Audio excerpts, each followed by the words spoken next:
Welcome back, everybody. We are back with yet another week and better internet on my side, so we should have a full podcast with no interruptions this week. Yeah, we had some technical difficulties last week, and you've been struggling with your stream, I think, right? Hasn't that been an issue as well? I was, but then I revamped the entire internet network here, and I have no problems anymore. So what was the issue?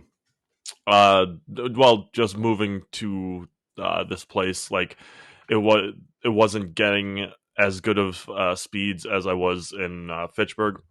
Mm-hmm. And then also the modem was older and couldn't optimize the higher speeds, so it was just an Gotcha. upgrade of the modem and rerunning some Ethernets through the ceiling, trying to get better connection. Nice. Yeah, that was when Spectrum so I upgraded from like the standard package I have is like 50 megabytes, but then like $20 more a month and I get like half a gig.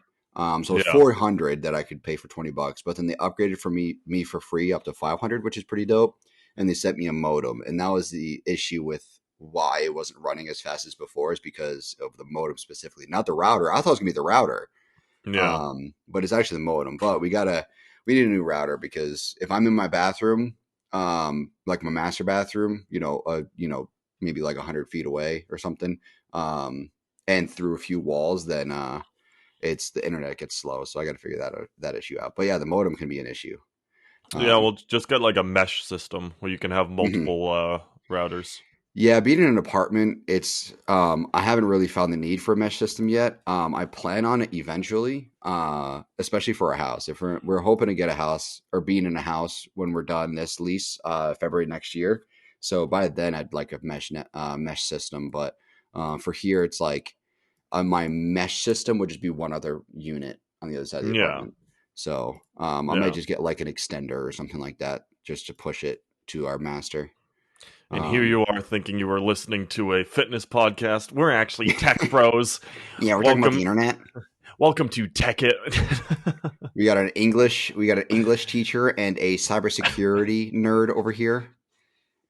And My new somehow that job. combines into into talking about routers. Yeah, essentially, yeah. I mean, I do talk about access points and wireless access points and all of that every day, and different kinds of servers and stuff, but nothing like involving a home internet system. That's not my expertise at work. And we'll have a top 10 video out to you guys for the best routers for your budget. The best wireless access points to install into your home. But for those who just saw me scratch my face, you'll see that I do not have a brace on my broken hand anymore. It's healed to the point where I don't need to wear it, and I can actually bend it and do, most actions again. So We'd I love to went, see it. yeah, it's great. Like if I hit the inside of my palm, I can still feel it because that's like a tender point for the break. Hmm. And then on the backside, if I'm hitting because I broke the fifth metacarpal, so if I'm sitting there banging that, I can feel it still. But yeah, we're out of the brace, and I have two workouts in. Two, was it two or one? Let's see. No, it was just one. I did a back workout without using the brace or anything, and my grip strength is way down, and all my calluses are gone in my hand.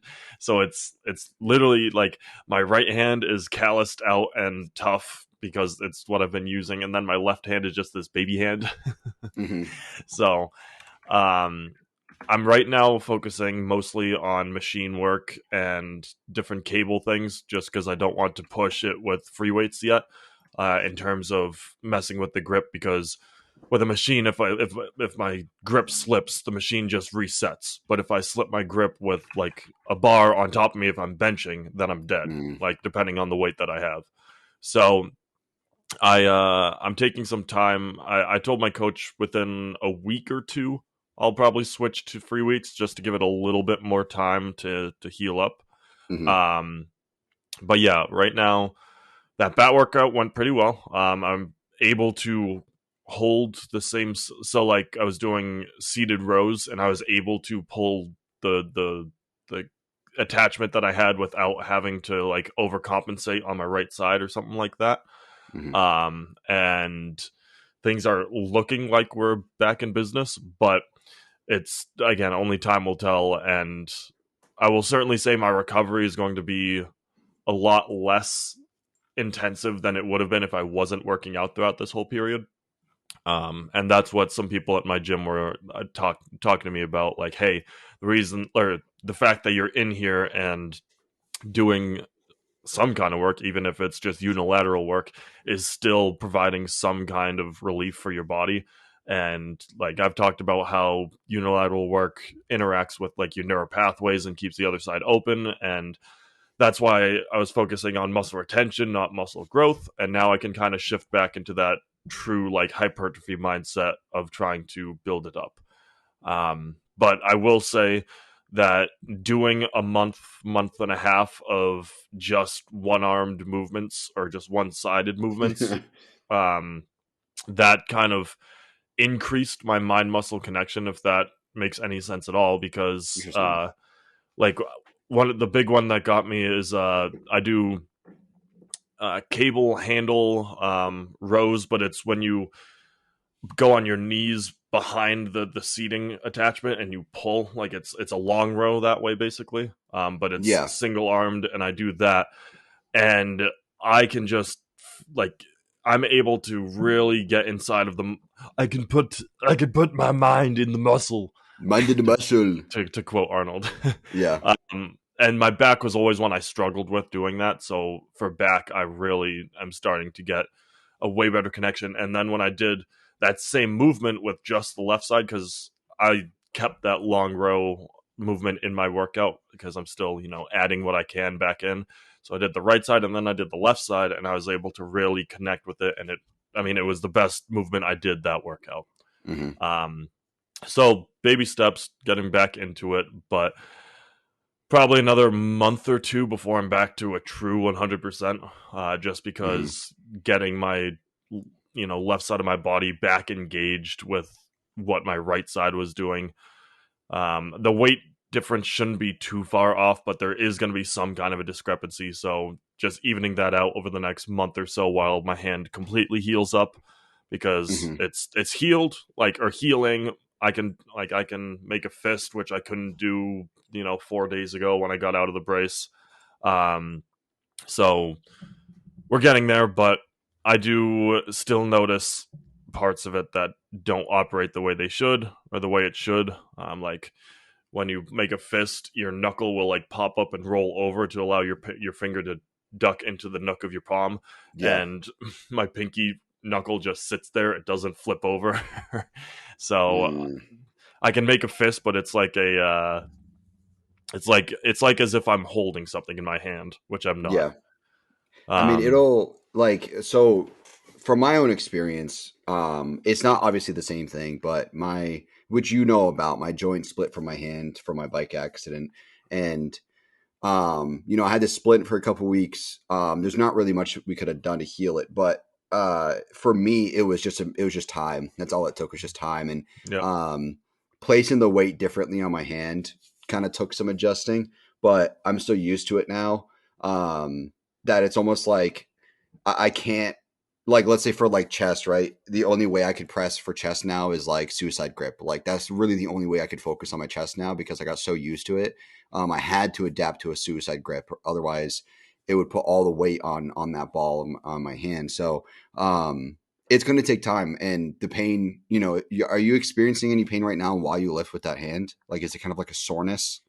Yeah, it's more so just an uncomfortability. I wouldn't say pain. Like I had a batting practice for softball, and I felt pain, but that's just because to keep my pinky isolated when you grip the handle, I left my pinky completely off the handle of the bat, and so the nub that's on the end of the bat was actually in my palm, and I have a bruise right in the middle of my palm from where that was kept colliding. That'll so do it. I feel some pain with that, but outside of that, not in the gym. But again, I'm not risking free weights right now, so all machine work for now. Yeah, the pain that I was experiencing was kind of like a soreness. Like it was kind of like an ache, not really like a pain, but it was like an aching feeling. So That just kind of went away over time. I would say probably like 6 months it was fully gone. Where like over time it was less and less and less and less. And really the only time I really experienced it was chest, because there's so much weight on your hand in general. That's why people also get like um, tennis elbow Yep. through chest days, is because there's so much weight on all of your arm joints from chest. But yeah, that was my only problem with it really. But it went away over time, and um, that's I think that's the best way to treat like, I mean, that's physical therapy 101. I mean, time and using the muscle or using the bone, whatever it is that's hurting, is a lot of the time the best recovery. And another example of that recently, my wife had a scare. She had like this really bad like toothache. It was just her gums were swelling, and it was like she could chew and stuff. It was just kind of painful. And I'm like, look, we're kind of in a bad spot right now with like insurances and stuff. So I was like, look, let's give it a couple weeks. I was like, if it's still there and it's, either stayed the same or gotten worse, then we'll go see a dentist. But literally like 4 or 5 days later, she's like, look, and it was like almost gone. I'm like, yeah, you just need to Hmm. give it time. Sometimes like things just swell up. Sometimes things just get inflamed, and whatever it is, it could just go away with time. And that was, a perfect example of that, where it was, if we went right away, they could have just told us, oh, there's nothing really wrong. It's just, you bit down wrong on something or whatever it is. Something got stuck, and, now it's dislodged. You just got to wait for it to go away. So we just waited anyways before going to a dentist, and it was fine. I mean, I used my example once where I had this is years and years ago, like 6, 7 years ago. I had a piece of like popcorn kernel, those little brown fuckers that are Oh like yeah. sharp. Yeah, that got stuck in my gum, and for 3 weeks it was killing me. It was fine if I wasn't eating, but if I ate anything on the left side of my mouth, it would kill. So I waited about 3 weeks, and it was still hurting. So I went to the dentist, and they had to numb me to get it out because it's so far deep in my gums. But like, I didn't want to go if I didn't have to go, if the pain was going to go away, and it didn't. So I went, and ended up being worth it. But that's what I was telling her. I was like, look, let's just wait it out, and then we'll figure it out. But her family has grown up in dirt bikes, so she knows when, like, for instance, a bone's broken, especially her dad and her brother, because they've broken so many bones racing dirt bikes. And like, if they break, because when they race, it's on the weekends, and they don't even go to like the ER anymore for bones. They just wait till primary care opens just to get like a cast, basically, or like a sling or whatever it is. They know exactly what the issue is. Her brother, granted, her brother broke his neck recently. Thank God he's okay, because that could have been really bad. He broke one of his vertebrae in his neck. But prior to that, he's broken other bones, and he'll just like, oh yeah, I'm just gonna wait until Monday when primary care opens. I know I broke it, and I'm just gonna keep my arm in a sling or whatever it was, and he'll just go on Monday, and it like he'll get it fixed. Like, it's like they've broken that many bones where it's like they know when they broke something, they just give it a few days, go get a sling, and then they're fine in a few weeks. You know what I mean? It's wild. They are Um, never going to be able to live in a cold climate because um, broken bones, even healed, when a cold wind comes through, that gets such an aching, mhm. especially as you get older. So they're just, I mean, you guys are just forced to live down south now. Yeah, I mean, their problem is like for dirt bikes is different, because it's like their wrists. Their wrists is a big problem because of the throttle. They're always running the throttle, because Yeah. they race for 3 hours. It's GNCC, which is woods racing, so they race for a long ass time, and they're running the throttle the entire time. So they get wrist issues, and I'm sure that carpal tunnel kind of becomes a thing, especially with pressing the brake and clutch so often. I know their feet ends up being an issue as well, being on the pegs, and always being on their feet all the time. So that can be a problem too. So I mean, there's different issues that they face than other sports. But I mean, it's wild. Those guys are crazy. They're riding inches from trees, going like full like red line in the bike. Riding through 450, 250, whatever it is, just full red line in it. But every sport's got its issues, and I'm glad that you gave your body the ability to recover, because if you didn't, then you're just going to fuck your future even worse. So um, it's Yeah. good that you did that. I'm glad you did it that way. And that kind of feeling, I mean, just makes you want to go and kick a fat kid in Kmart. Praise God, baby. Yeah. Man, it just makes you want to go kick a fat kid in Kmart. You know what I'm saying? Praise Yeah, God, baby. praise God. That's such a good quote. Here's a question for you. Speaking of bones and all of that, this is actually a really good question that I saw in a YouTube short that I thought was funny. Was there's a company, if you're working for a company that offered you this opportunity, would you take it? For every finger you chop off, so the first finger you chop off, they offer you 10 grand. But every finger after that, they multiply the number by 10. How No, many fingers are you chopping off? none. So I was thinking none. And then I've really thought about it. And then Ludwig, who's the streamer who's in the YouTube short, really confirmed for me what I would do. He said, I would chop off all 10 because that gives you $100 trillion, which is more than the world's GDP. If you chop off all 10 fingers, you'd have, he's like, you're telling me if I chop off 10 fingers and I have $100 trillion, I couldn't figure out some sort of robotic finger situation. And I'm like, damn, he got a point. I'm like, you literally would be the Nah. richest person in the entire world. But that filters into the materialistic mindset, and I just don't care for money. Like I don't have the desire to make absurd amount of money. I don't have the desire to focus my life around money. I make what I Yeah, make, and I have my lifestyle, and I'm content. So I think I would not even bother. that's fair. That's fair. I think like in that situation, it's either you chop off none or you chop off all of them because it's Yeah, you might as like obviously it's a made up situation. It's like you're gonna mow a lawn for your neighbor and you start off with a penny a day, but then every day, you what was it? You multiply it by the number before it or something, and you end up with like 30 something $1 million or whatever it was. I forget what the question was, but it's like yeah, it's hypothetical. It's never gonna happen, but it's just a thought experiment, I guess. But in but my mind, I was like none because I want all my fingers. But then he said all 10. And then I was like, all right, I'm either doing none or all 10. There's no in between. you have to out bench press your second at. Oh, yeah, I see that shit too. Would you $45 billion, you get an extra 20 pounds of lean muscle. You have to out bench your second at. Yep.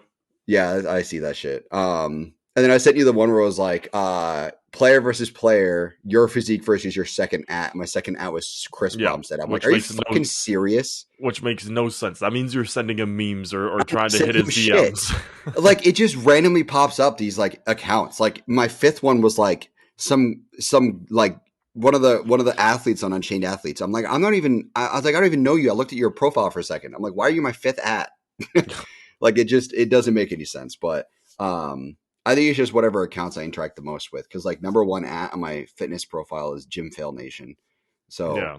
I think it's just whoever I interact with the most. But yeah, these thought experiments are interesting. Yeah. I'm But keeping my hands. yeah, that's fair. That's a fair response. For those that don't know, Charlotte Pro show just happened this weekend, which is one of the bigger shows throughout the year. Do you want to talk about Um, that? yeah, we'll talk about it for a second.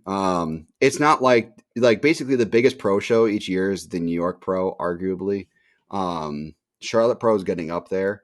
It's a pretty big show. But like here's a like good rule of thumb. If it's a big show, Nick Strength and Power talk about it, and talk about the men's open division. That's how you know it's a big show. I think he talked about the New York Pro each year. He talked about the Arnolds and all of that, but the Charlotte Pro just happened. And as far as men's physique goes, I was surprised Corey Morris won, but I also think that he deserved it. The top three, Corey Morris, I don't even know how to say his name, Ben Keel, Marigny, and Christopher Barr. It could have gone either way for any of those three. I put Ben Keel when I was seeing the lineup. I was rooting for Brandon Elam because he's my barber. He's on the team, coolest dude. So rooting for Brandon, but he got ninth, unfortunately. But it was his best pro placing, and I think he's going to have a good future. But seeing the top five, I put Ben Keel first, Corey second, just for my own like what I prefer in a competitor, and then Chris Barr third. But in the call out, Chris Barr was smack dab middle. So if the call outs went the way that they were placed in the call out, so if the finals went, so like if the placings went the way they were called out, then Chris Barr would have gotten first, Ben Keel would have gotten second, and Corey got third. But Corey ended up winning. So it was surprising in a sense, but I can understand why he won. But I do think that Ben Keel he came in phenomenal. and he just was absolutely peeled to the fucking gills. So that was all I wanted to mention. I didn't really pay attention much to the men's open competitors. Classic physique, um, Thomas Allen. That I was disappointed that Thomas Allen placed the way he did. But I think it was also his first pro show. So Thomas Allen is the one that I mentioned to you sometimes. Um, Thomas the Tank, IFBB Pro, the one that I see in the gym sometimes that's enormous. Um, so he placed eighth. I was sad that he placed eighth, but like I said, it was also his first pro show. So um, it's actually really good placing for his first pro show. Most people don't place top 10 for their first pro show. So I'm looking um, at the pictures of, and I'm going to mispronounce it, but Daniil Fampont, or however you want to pronounce his name, the guy who won the men's classic physique. yep, Daniil. Yeah, I think it's Daniil. And uh, I have the site where I'm looking at all their physique pictures, and you can Mhm. see clearly that he's right-handed because his right bicep or right arm in general has much more vascularity and definition, and size-wise they're about the same, but you can just tell that he's right-handed, which I think Yeah, is I pretty mean, cool. something to consider too with being on stage is that sometimes the lighting is kind of weird. So sometimes like the lighting on the stage will make you look like asymmetrical or whatever, but it just depends on. I mean, it also depends on your pose and all of that too. So like when he's doing his most muscular, his right hand is grabbing his left wrist, so that's going to alter the way his physique looks because it is asymmetrical. You know, his right hand is higher than his left hand. Um, but I He can see brought what you're a saying. His right arm does look in this most muscular photo I'm looking at. It does look more defined. he brought a Um, great package though. yeah, let me pull up his Instagram here. Um, yeah, check out Ben Keel. Ben Keel Pierre is his Instagram. Um, dude look crazy. I don't see any Ben photos of him Ben on Keel. stage. Yeah, Where Benquil. did we're, we're talking men's classic physique? No, that's men's physique. Sorry, that's men's physique. That I'm talking about. Oh, That one. yeah. But See, yeah. but classic. Oh, gee, this dude is shredded. Yeah, he Ben Keel was absolutely diced on stage. Crazy, crazy conditioning. The guy that we're talking about for classic, what's his name? Daniil Famponti. His front double, um, I think is the biggest one that could use work as far as posing goes. It just like his midsection and his most muscular looks phenomenal, but his midsection and his front double looks kind of washed out. But it also very much could be the photo too, because the photo does look kind of blurry. The one that I'm looking at on his Instagram. Yeah. Um, but I mean, who Well, if you knows? go to, was it the NPC News Online, you can see all of their show pictures. Let me pull that up here. That's what I've been looking NPC. at. Okay, here we go. Charlotte Pro. Okay, gotcha. Let me see. Pull up galleries. Let me see if I can find it. I can send Um, you a link if you don't find it. not the check-in photos. Okay. Yeah, can you text me that link? I'll email it, but yeah. Yeah, that's fine. Either way. Um, yeah, I was looking at just like this like Volt or something like that. Let me see. All right, just send it to you. Cool.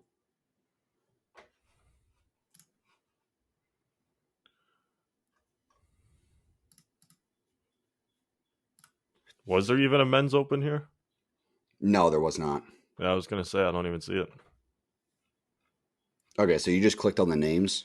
Yep, you click on their names and you're able to look at Oh, okay, cool. their Yeah, yeah, yeah. shots. Gotcha. All right, yeah. Which, if you're looking at men's physique, you're just gonna see the two poses. That's my big thing Um, against. That's why I don't like men's physique. yeah, that's also my problem with men's physique is that there's not much more to it, but that's also the foundation of it is that Well, we've yeah, talked yeah. about it It's before. it's just being the best looking Yeah, beach attire. yeah, that's how it started, and it's just gotten to the point where it's like, let's see how diced we can get without being enormous. Um, I will but say, second place in the men's classic physique, Justin Baderina. Long hair bros. Let me take a look.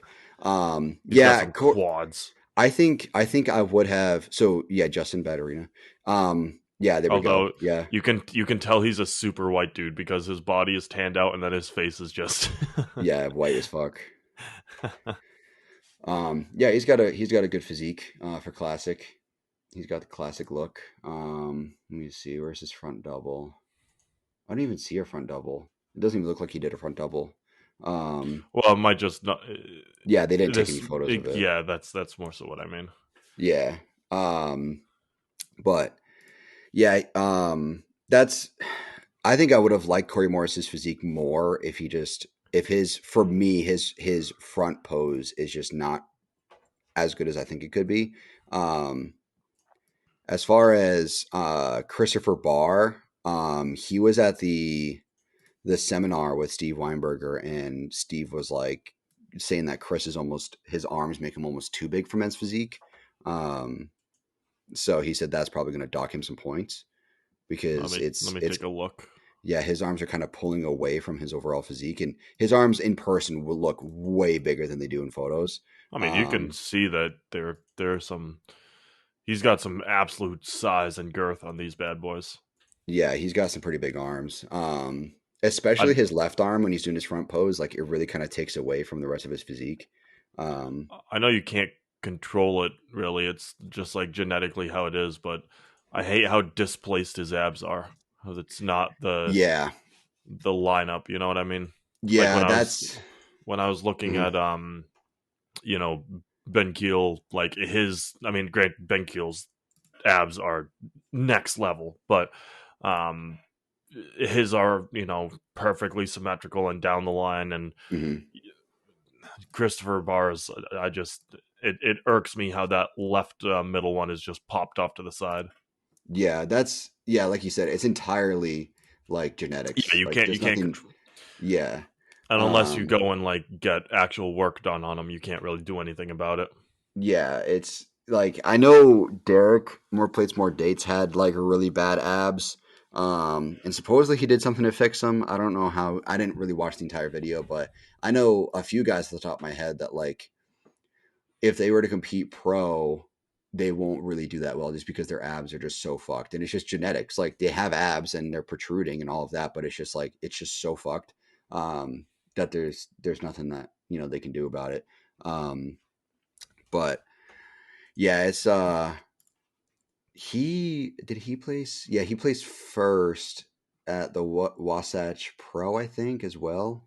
Um, I want to say he placed first there as well. Corey Morris has done a few pro shows in a row.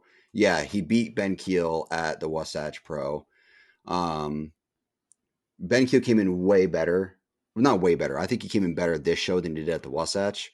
But I think Wasatch was kind of like him getting ready for um, the Charlotte Pro. I could be wrong. I think the Charlotte Pro is a bigger show. But Yeah. yeah, I mean, I think personally, Ben Keel had the better physique. That's just me, and he also had the better posing as well. Um, but if you're looking at the classic physique lineup, Well, that's what Tom, I'm looking at the comparison pictures, and yeah, there's only like two dudes doing a vacuum on the front double. Everyone else yeah. is ab flexing The guy second from the right in the lineup in their comparisons, that's in the Tom first Allen. call out. You mean? Yeah, in the first call out, yeah. Okay, That's second dude from Tom the right. Allen. You said, Yes. yeah, Yeah, so there's 8 guys up there, second dude from yeah. the right. That's who I was rooting for. Um, but obviously the It looks like he has middle a lot more size on everybody else. It's just the definition is where it's. I mean, my I thing let me pull up his individual pictures. yeah, my thing with Tom personally, I think he's got a really good physique. I just think that he had there's better opportunities for his posing, I think, personally. Like I respect the hell out of the guy, dude's such a nice guy. I just think that when it comes to posing, I think if he worked with a different posing coach, they could get him in a place that would really show off his physique. You don't see it here, but his side chest was where Steve Weinberger really picked him apart. His front double was fine to Steve, and I think his front lat spread, he kind of tweaked his legs a little bit because Tom Allen takes a lot of influence from Dorian Yates with his front lat spread and um, kind of like relaxed pose. Um, because of like the quad thing that he's doing and looking to the side, that's very much a Dorian Yates inspired pose. Um, his front double almost very much reminds me of Urs, like a very Urs type of pose. Yeah. But yeah, I just think that if he just did some more work on his posing with a different coach than whoever he's working with now, I think he can get better placing. I don't like how on his side chest he's doing a hand together Where do you see his side crunch. chest? I'm looking at Oh shit, there's Tom. 5 albums. Oh, like there's pages. I thought there's only okay, yeah. So his side, that's what I was talking about. His side chest, Steve just like ripped him apart. He's just like, what the hell are you doing with your hands there? Yeah, And he made him do like a typical side chest. And then immediately the next day, Tom posted a photo of him doing a side chest, doing the hands together thing. I'm like, Steve Weinberger, the head judge, told you to do it this way and you're not doing it. I'm just like, I mean, if that's what you want to do, that's fine. It didn't make sense to me why he yeah. went back. Especially because he like tore him apart. It was like, dude, this looks terrible. Like, you look great. He's like, don't get me wrong, you look great, but you could look much better if you do this. And he fixes his chest, his side chest, and then yeah, it didn't matter. Pretty solid lat spread from the back too. Yeah, he did help him with that. He helped him open it up more because he was kind of keeping more in his core when it came to his rear lat spread. So he helped him open it up a bit more. Um, he's got a really good bicep peak for a rear double though. Yep. His bicep peak is fucking crazy. Um, very very short head biceps. I'm very jealous, but I'll say he's pretty awkward in his quad ab flex yeah because I mean obviously you think of like the Jay Cutler stomp or even just Ronnie like doing his version of that, and the way that Tom has his is he's kind of like up on a ballerina type yeah thing with it, and it's just weird to see that opening and yeah. disproportionate calves to his quads too. That's not Um, great. Yeah, I think it's just the way his legs are posing. But yeah, when they did an abs and thighs, um, he kind of tweaked them. Steve Weinberger tweaked them. He had him more like scrunch inwards and spread his lats out more to create more of a V. But I guess it wasn't what he was going for here. But yeah, he What got was eighth there. what was the scoring card like? Where's that? And he got eighth in this one. Oh, His there's some. Hold on, the Masters were there too. What's the Masters looking like? Rodrigo Colo won the Masters for men's classic physique, For okay, men's classic for 40 and up. Yeah, Rodrigo Colo. which Yeah, is for wild. 40 You and can't up, even. he looks solid. He doesn't even look 40. You know what I mean? Yeah, no, he doesn't. I mean, you can kind of see it in his face a little bit, but that's about it. Masters over 50. That's wild that this is a thing. Yeah, let me see over 50. Yeah, these guys are like a lot of these guys are like younger 50s. They're not older 50s. Yeah, but still, like to do this in your 50s. I mean, Oh yeah, it's impressive. It's very very I impressive. don't. I don't even put it as impressive. I've put it at dangerous. I mean, It we've can talked it can about it. be. Yeah, it can be. A lot of time it does show though. The age does show, especially when you get into your 50s. Your structure kind of starts to fall apart. Yeah, Um, which is just it's just part of age. Your body goes through a lot of changes as you grow older. Um, so and then like a lot of these guys too in their 50s, you'll see like the posing is way different than what other people do. It's just a difference in generation, I guess, is what I would call it. So you will see the difference there in the type of yeah. posing that they're doing. Um, But yeah, no, he looks great for Masters over 50. And this is also a pro show too, because I'm pretty sure everybody. I don't think there is a am. I don't think this is a pro am show. So you're telling me that there's potential at an amateur masters for some dad to just get up there with Oh, full dad bod and just fucking every NPC show, there's a Masters over whatever, and they're all like fucking half of them are like that. I'm like, I'm like, dude, respect for getting up on stage. I'm just like, instead what are you instead of doing? instead of board shorts, they're out there with jean shorts. Dude, like legit, like there's one guy at one of the regionals I went to, looked great for his age, but he walked out in like the baggiest fucking board shorts I've ever seen. Like they're almost like down to his ankles. Like I'm like, dude, what are you doing? I'm like, you look like some like a construction worker that works in Boston and like refuses to wear pants during the winter. Like that's what it looked like. I was like, you're just wearing like, it's like long jean shorts and he It's has not like a even cold, DC man. hat on. Dude, it's fine. I'm used to this shit. And wearing like a Carhartt jacket, I'm built different. smoking Newports or something. I'm just built different, man. But yeah, no, it's you'll see that, and it is what it is. That's part of regional. That's why I tell people to like go see a regional show, and you'll see the type of people that get up there. Um, Do you know but what the payout was for the Charlotte Pro? I think the total was 47 grand, I think. But as far as like who wins what, I don't know. I do know that I'm sure Classic Physique won the most. Let me see if I can find out. So I was going to say, I wonder what because you said Charlotte Pro is one of the biggest pro shows, so I wonder what the discrepancy is between that and like I mean, obviously the Arnold has a bigger namesake, but you know what I Yeah, mean. I mean it's one of the bigger pro shows. It's not nearly the biggest. Let me see if I can find out the dollar amount. I don't know if anyone will ever really talk about it. I do, like I said, I do know the combination of everything was 47,000. Yeah, which is Yeah, wild there's because that's not a ton. yeah, it's I mean it's the guy who runs it was at the seminar and he was talking about how like a lot of the money that goes towards the winnings like has to come out of pocket of the people running the shows.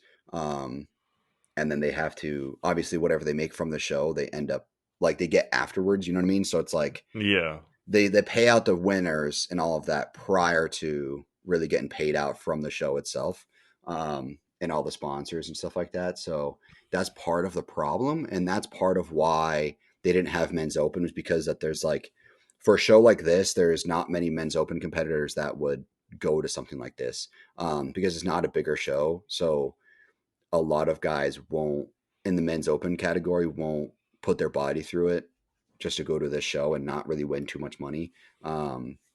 Where they could focus on something like the New York Pro, or if they're doing men's open and they're not a pro, maybe the Arnold Amateur if they can get a spot there I or was gonna something like say that.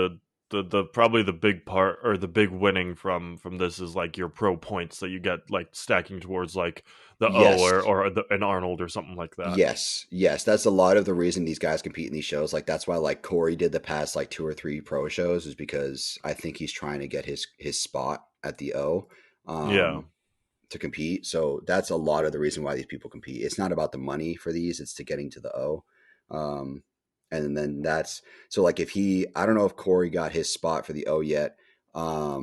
But if he did, then he has a long ass time to get ready for it. It's going to be taking place in Florida this year. The 5 winners of this weekend's competition will earn an invite. So he did win an invite. Okay, cool. So he's going to to the the O. Olympia, Okay. yeah, which is Orlando, Florida, November 2nd through 5th this year, which is surprising. It's not in Vegas. Um, Also, isn't it just normally a December show? yeah, normally it's December and normally it's in Vegas, but this time it's in Orlando. So maybe if I have the time and money, maybe I'll go down. It's not I that was, far from me. That's only I like was an gonna hour say flight. for you, that's not far. Even to drive that's not all Yeah, that because bad. that's smack dab middle Florida, so I could probably get there in like 8 hours, 9 hours if I drove. I mean, there's potential for me to head down there. But yeah, so that's when it's taking place. So now all Corey has to do is just focus on the O. So he might do like being April. He might do like a couple month bulk, like slight. If it was like my guess is like a slight bulk for a couple months, then like a recomp, and then he'll get into probably like a 12 to 16 week cut, um, going into the O for November this year. Um, so that's my guess, but we'll see what happens. Uh, it's interesting that they moved it to Orlando and that they moved it to November as well. So I wonder if that's because of how close the O is to the Arnold. And I wonder if that's to give it a little bit more time for like the dudes who want to do both and give them a little bit more breathing time. it's hard to say. Let me see. Because like Uh, Ramon well, Urs did the Arnold too, but like um, they're going from training for the O, which everything builds up to that, and then you get like a 4 week mini off, and then you're right back in it for the Arnold. Like mhm. I feel like moving it that whole month earlier gives them just a little bit more time to kind of recover from the process. Yeah, I mean, I don't know if they would do something like that. Just because the Arnold and the O aren't like the same people running it. Yeah, I But get that. they did say that the reason they're bringing it back to Florida because they had it in Florida for COVID, I think, and then they brought it back to Las Vegas and they're bringing it back to Florida.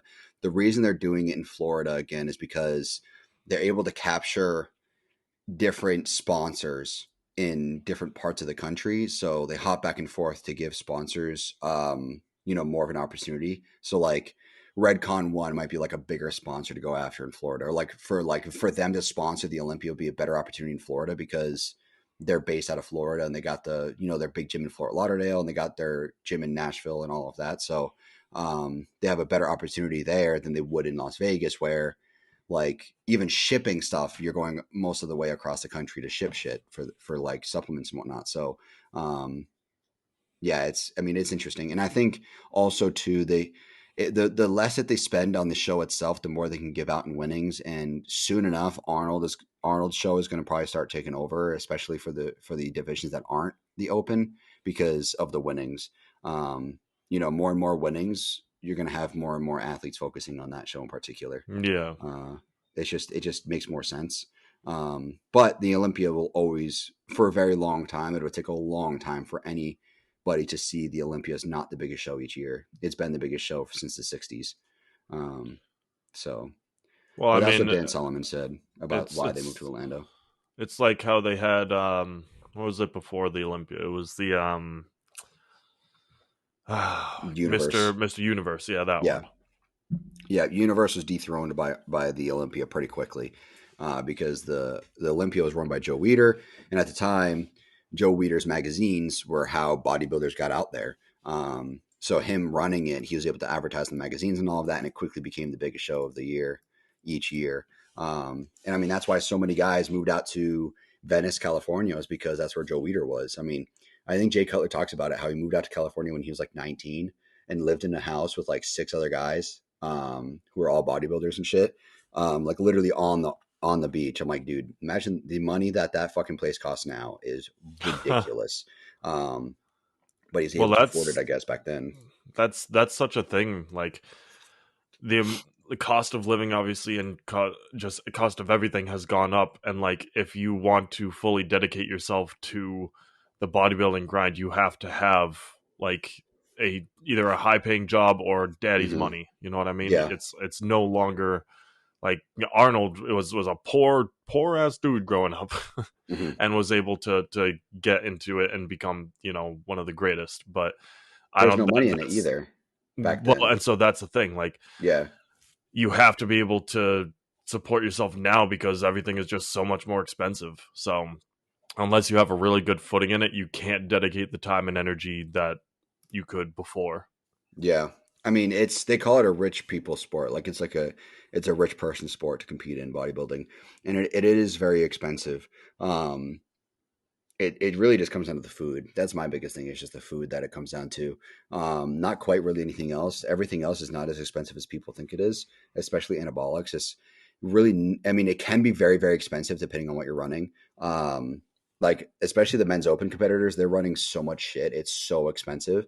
But like if men's physique and even classic arguably is really not that much for money wise at least. But it's a food that takes so much money. I mean, I the amount of money I spent on chicken and egg whites is ridiculous. I mean, I blow through a carton of egg whites roughly every other day, and that's $5 a carton. So I Yep. mean, it adds up really quick because I'm probably going through like 3 or 4 cartons a week, probably give or take. So that's what, 15-20 bucks. I mean, I'm spending anywhere from like $60 to $80 a month on egg whites alone, let alone everything else. So I mean, Yeah. it adds up for sure. But it's just part of the sport. And of course, I had to pick a fucking sport that's so expensive. Like if I got into like golfing or something after No, doing golf lessons, I mean, golfing is it can be that's not the expensive, comparison. but That golfing like is just as expensive. let me put it this way though, like when you have a membership at a golf course or something like that, it's not like it takes a ton more money to keep it going. Like you get, I mean, you really got to buy your balls. That's like the biggest like variable expense, but like you can use the same clubs for a while. You don't have to get clubs every month or something like that, or new shoes every month or anything like that. You know what I mean? So like that's like just as an example, I guess, like basketball, you don't need new shoes every week See, or that's the comparison. Go with like okay. basketball or baseball or something. Golf is in its own Fair. stratosphere All right. It of can be expensive, that's for sure. But basketball is, you don't have to keep dishing out money. You practice and practice and then you play. Like there's really not much expenses that go into it. But like bodybuilding is an extremely expensive sport. But I would argue the most expensive is anything involving vehicles. Especially like four wheel racing. That's extremely expensive. But bodybuilding is pretty up there, especially for a solo sport that doesn't involve a mechanical uh, vehicle. So I don't know, man. Cornhole is kind of expensive. all the custom boards you got to get to optimize your toss, your the lobs. I need the rosin for my hands. I prefer 500 grain bags. 4.99 just ain't it. I'm missing that grain. I need one more ball in there. You know what? Fill it with Ridiculous. sugar. Fill it with sugar. Let's do it that way. Oh, here's the segue. Segue of the century. Yeah. Um, yeah, the other topic we want to talk about today was sugar because uh, it's very very prominent in the world, especially in America. For those that Oh yeah. aren't in America, we do have a solid UK population for listeners. Obviously, your guys' food laws and restrictions and all of that are very different from us. And one of the biggest things is sugar. We put sugar in everything, Mm-hmm. which is kind of also what we're going to get into as well as where that kind of came from. But sugar is the hardest thing for people to cut out of their diets. That's easily the top thing that people have a problem with, and it's because sugar addiction is very very potent. And it's been found that sugar is as addictive as cocaine. And people talk about how addictive cocaine is. So sugar is definitely up there. One of the biggest drugs I would ever say is just junk food in general. Junk food, sugar, all of that is essentially a drug because you can get addicted to it. So it's something that people easily abuse. So we're going to be talking about that today and the benefits of cutting it out. Um, because if you can cut that out, like for a lot of people who are overweight as well, I just say just cut out sugar. If you just cut out sugar, the amount of weight people lose just doing that, just that will change so much. So, it's just something to preach today because it's hard. It's a hard thing to cut, and I know what it's like. I mean, even we'll get into other options, but there's a lot of shit that's hard to cut out of your diet. So sugar is Yeah. definitely the top one, though. I would argue. And I would say like on the non bodybuilding side of things and just, having people ask me for fitness advice, and asking for cutting and everything, you always just lead with what's your sugar intake every day Hmm. because for the regular person, you're cutting out sugar is the absolute hardest thing because Hmm. like Paul was saying, the addictive qualities, but also like food tastes better with sugar on it. Like if you get a regular like apple pie that was used with sweeteners, and then you get a like organic like Whole Foods no sugar added apple pie, like it's not going to taste as good. Like, and so that really deters people from uh giving up sugar because they want to maintain their um they're the good foods, that like the good tasting foods. And that's like something that people always, you know, especially my parents, they'll ask me like, why do you eat like the same thing every day? Like it doesn't taste good. Like, and I was like, well, yes, but you have to have a bigger goal in mind, and I can still enjoy food. I just don't enjoy it in the same way that someone who eats, you know, a Big Mac every day and all that, because those do taste good. I mean, if you enjoy the taste, and all the added preservatives just kind of stack up, and sugar in general just it's a killer because you also feel filled up with it. So like for example, if you ate if you ate a family sized bag of Sour Patch Kids, like those big 4 pound bags, if Hmm. you ate all that, you're filled up, and you think you're full, and inside your body is just craving real nutrients. Like it's just a really really messed up carb, and it's not what you want to be consuming, and your body doesn't know what to do with all that sugar either. Like if anyone wants to really get freaked out, get a little Ziploc bag and then look up how much sugar is in a can of regular Coke, and then and then imagine all of that weight of sugar in that bag, and you're literally looking like a full plastic bag. Yeah, So it's a lot. it is mind blowing, and Hmm. that's just a can of soda. And people are like, "Oh, I don't like," because if you think of like looking at the liquid, you can't actually see it because it dissolves, and so you don't think that there's as much. But if you look at the actual nutrition label, it's like 58 grams of soda in a single can of Coke soda, like, which is absurd. That's like for my diet, at least 55 grams of sugar might be like what I take in for the entire week, maybe. Yeah, from Maybe. like other sources that just happen to have it in it. You know, like Yeah, pineapple has a lot of natural sugar. sugars. Yeah, Natural yeah, sugars. exactly, Yeah. exactly. I have pineapple every day, blueberries and all that, and those have like natural occurring sugars in them. Yeah. But I mean, you talk to anybody who's like, especially in the EU, and they try a lot of our food that has sugar in it, they can't stand the taste because it's just they're not used to the sugar, so it's like it just tastes terrible to them. And I'm sure everybody in the UK that's listening can kind of attest to that. If you try anything from the US, um, it kind of tastes terrible, and it's like it's not even like we use like real sugar. Like it's not even like we use like cane sugar. It's like fake artificial sugar essentially. I mean, it's not really artificial, but it's not like organic cane sugar that we're using. And it's funny because my problem with it is so I have, for those that don't know, I have ADD. And the reason I have it is not because necessarily of like the attention issue, it's my dopamine levels.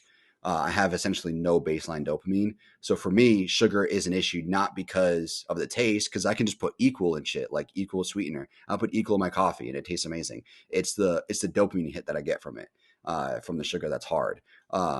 Yes, I love chocolate and I love these other flavored things, but like for me, for okay, here's an example. So I drink zero sugar sodas like Coke Zero, stuff like that. I love it. I love the taste of it. Super sweet. But this is like a couple weeks ago. I sat down to eat my post workout meal, and I had tons of water in my workout, and I was like, I just kind of want a soda with this meal. So I grabbed a bottle of Coke Zero. Come to find out, I grabbed my wife's regular Coke, which I didn't realize. I took a sip. I'm like, oh fuck, this is good, and it Hmm. like literally like stress just washed off me. I didn't realize what it was, but I was just like, oh, this is so good. This is exactly what I needed. This is so amazing. I'll take a few more sips, and my wife's like, are you drinking my soda? And I'm like, what? And I look, and it was her soda. I'm like, no wonder why I feel so fucking good right now. Like the dopamine hit was just so powerful. And that's the reason why sugar is so addicting, is because it's, for me, it's the dopamine. It's the dopamine, and it lowers like anxiety and stress and shit like that. I mean, granted, the addiction will raise that stuff, but like, you know, in small amounts, it'll lower all that. So it feels good and you get addicted to that. That's what's so addicting about it. So, I Well, mean, it's, there's also the reason why people get like caffeine dependencies, because you get that little me. bit of an energy kick.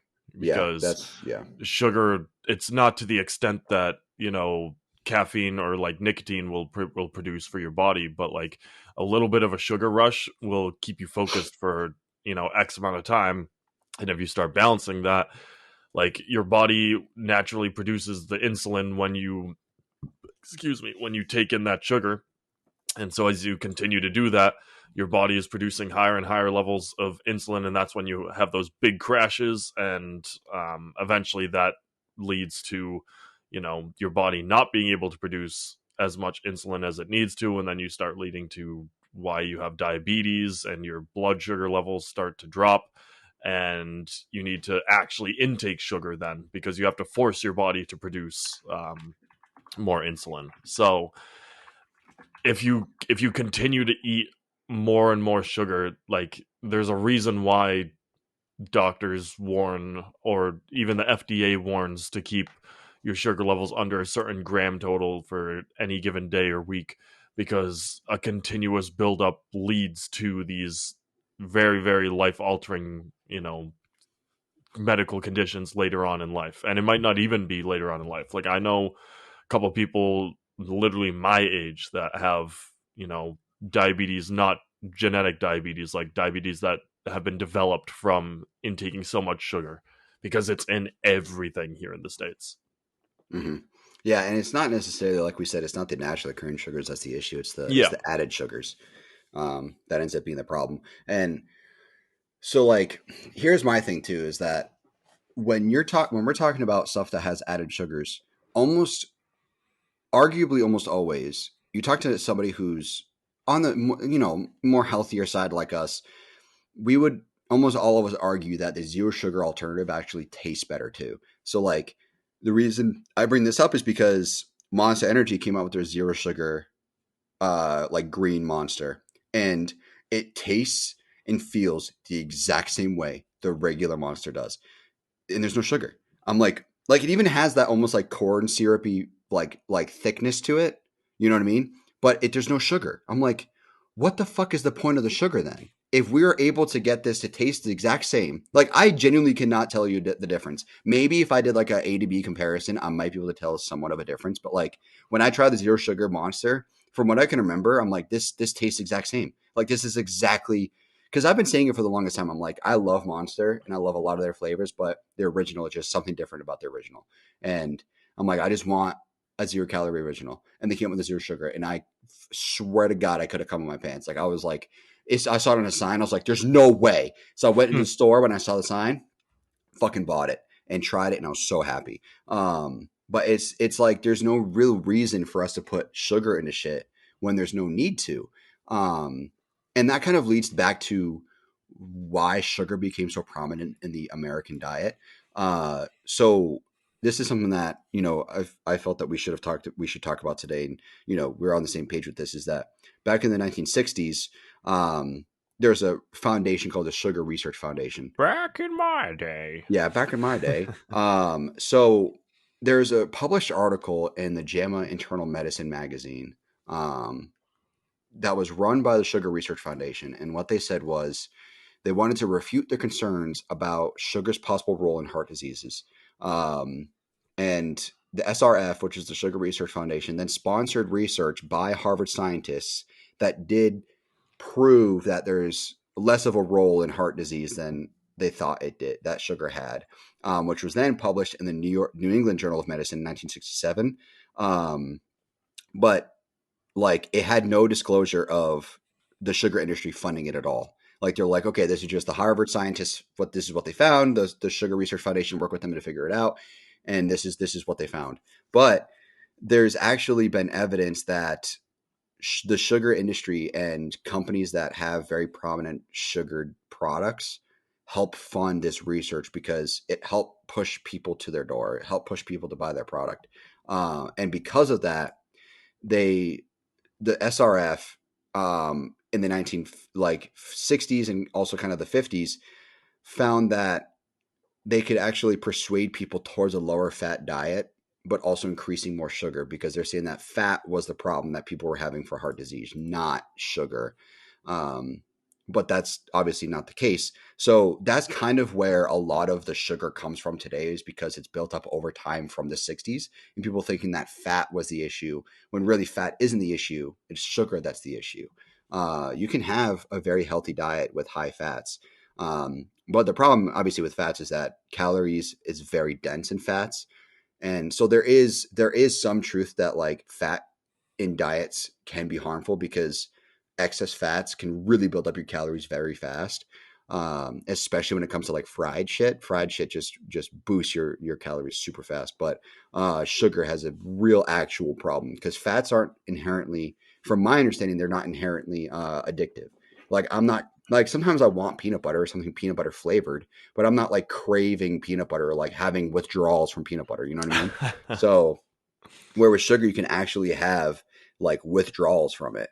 Um, so it's a pretty interesting conspiracy that has been kind of seen as a lot of truth behind it. And for those in the EU that don't understand why we have so much sugar, and that's why, is because of these faked studies and this money Well, behind it. so fake studies has to be put in Asterisks. asterisks, Yeah. because the way that you know facilities handle or companies handle their testing is that they will continue to do the same test until they reach the number that they are looking for. So if they're looking for, you know, 7 out of 10 people reacted in a better way to a sugar heavy diet than compared to a fat based diet, which is the opposite. But if you find, individuals who are outliers and have them in the study groups, you start to really fudge the numbers and you're able Hmm. to promote what you want to promote. Like so many companies, and this isn't just sugar, this is across the board for anything.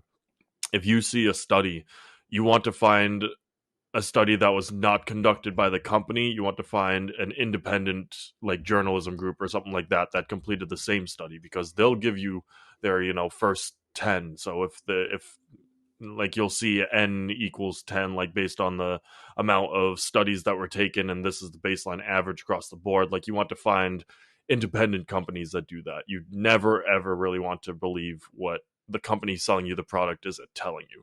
Like it's the old thing about toothpaste. 9 out of 10 doctors promote this particular toothpaste, and you go to like a dentist and they're all like, what is this product?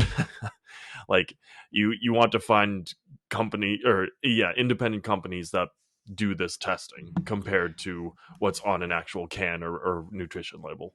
Yeah, and a lot of it comes down to the wording too. Yeah. Like that was kind of part of these studies was like they had to publish that they found that there was a connection between sugar and coronary diseases, but they downplayed it to where it's like not much of a concern. But like it is a concern. They're just like, oh yeah, we found a link, but it's not that it's not as bad as people think it is. But it's like Yeah.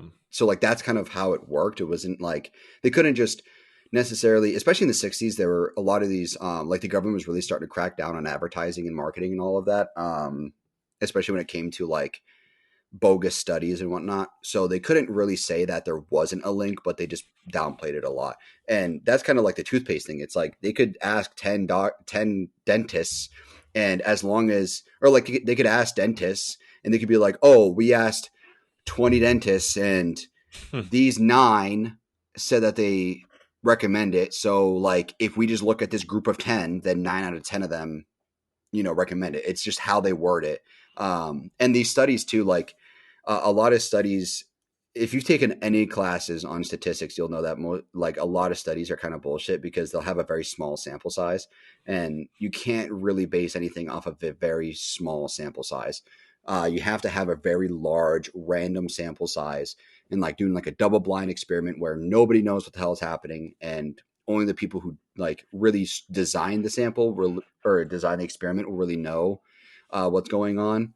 Otherwise, you're going to introduce bias. You're going to introduce, potential like fraud in a sense, depending on if somebody wants this experiment to go a certain way. So there's a lot of, kind of nuance when it comes to, these studies and how you read them. So that's kind of where sugar came from. It was, people weren't reading the studies. They were just seeing sugar is better for you than fat is based off the SRF study or whatever. But it's like, they really downplayed it. I mean, if you're going to compare sugar to like drinking olive oil, then yeah, I would say have a little bit of sugar. But like, it's just how you look at it. It's how you depict it and interpret it to your audience. So that's where a lot of our sugar consumption comes from. But I do like we're seeing somewhat of a shift right now, especially towards your sugar shit and healthier alternatives, especially in the world of alcohol too. We're starting to see low calorie options, low carb options, stuff like that. But we're starting to see it on the other end as well, especially with diets like keto, where they're like, oh, it's keto because it's low carb, but then they just load it with fats to like make it tasty. And it's like, in one way, yeah, you're cutting out sugar, you're cutting out carbs and all of that, but you're getting the opposite effect by having tons of calories worth of fats in this, snack that you're having. So we're starting to see the other side too, but sugar can be a very big problem, and that's what a lot of people have trouble cutting from their diets. And I mean, even aspartame is what I have a lot of. I think Equal is aspartame, and Zero Sugar has a lot of aspartame. And for me, I don't taste the aspartame like some people do. So I love aspartame for that reason. I just taste the sweetness, but that's hard for me to cut out too. Like I've tried cutting out, like there was one period where it was actually during this, during the podcast, I was talking about it. It was a few months ago. It was probably like October or something, where we did a adrenal gland reset for me, and I had to cut out everything artificially flavored. So like that was really hard for me to do because I had to cut out sugar. I had to cut out like literally everything that could be potentially artificially flavored. And I kind of had withdrawals from like zero sugar sodas and like zero sugar energy drinks and stuff. So that kind of pushed me in the direction of like Zoa energy for that reason, because they have like natural flavors in their drinks. But that's also hard too. So I mean, there's a lot to it, Plus, plus Zoa, is owned by Dwayne Johnson, who is a natural person. Like Natural bodybuilder. so yeah, he promotes a natural lifestyle. Yeah, no, I mean, I like Zoa. But I mean, I don't like their new design with the 12 ounces. That shit pisses me off. But It also doesn't look as cool. I like the blacked out cans. yeah, I agree. I'm trying to do the new Prime Energy, and that's not bad. But what I'm glad about is that it's not actually technically owned by Logan Paul and Kai. It's just like they own like a stake in it. That's like part of their deal, their sponsorship deal, is that they just own a stake in it. So I'm like, okay, that's not as bad as I thought it was. Yeah. But I will say for, regular soda compared to diet soda, a lot of people will say like just throwing it out there, they say that diet tastes worse than regular soda, but they say that just because they don't want to give up the sugar aspect. It's like mhm, when you have an addiction to something, and so in this case sugar, like you come up with these excuses. And personally, I don't even taste a difference between the two. Like some companies do a really good job of producing similar products. mhm. And if you did a blind test with someone who claims that regular soda is the only way, I would be willing to bet that 75% of the time they're not able to spot the difference between the two. Um, Yeah. And if anything, a so lot of people prefer the zero sugar alternative because it's a lot sweeter. yeah, absolutely. But that also there's some studies that have been done about whether, and this is not so much sugar, but I mean, it's based and rooted in sugar, but how diet soda is worse for you than regular soda. And like there's studies that have been done for both. And I mentioned how earlier, if you're drinking regular soda and you have the sugar intake, you have your body produces insulin to counteract the sugar, because that's like how your body processes sugar and how it Yeah. can actually break it down.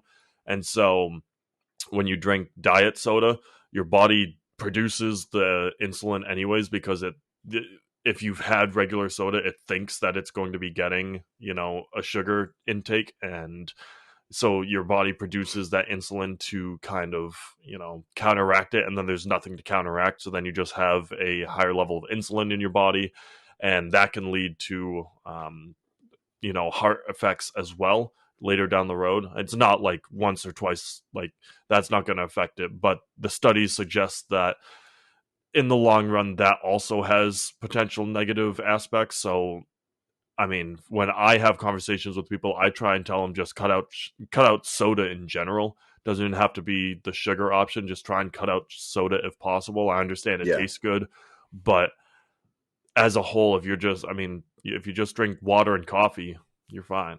Like that's kind of your way to go. Yeah. And there's also like some of the fear behind it too, that like different artificial sugars cause cancer. And like realistically, that's not the case. There's been a lot of studies on them. The biggest one was saccharin back in the 60s. They said, there's a study done. They're like, oh, there's a higher potential for bladder cancer in male rats if they had more saccharin in their diet.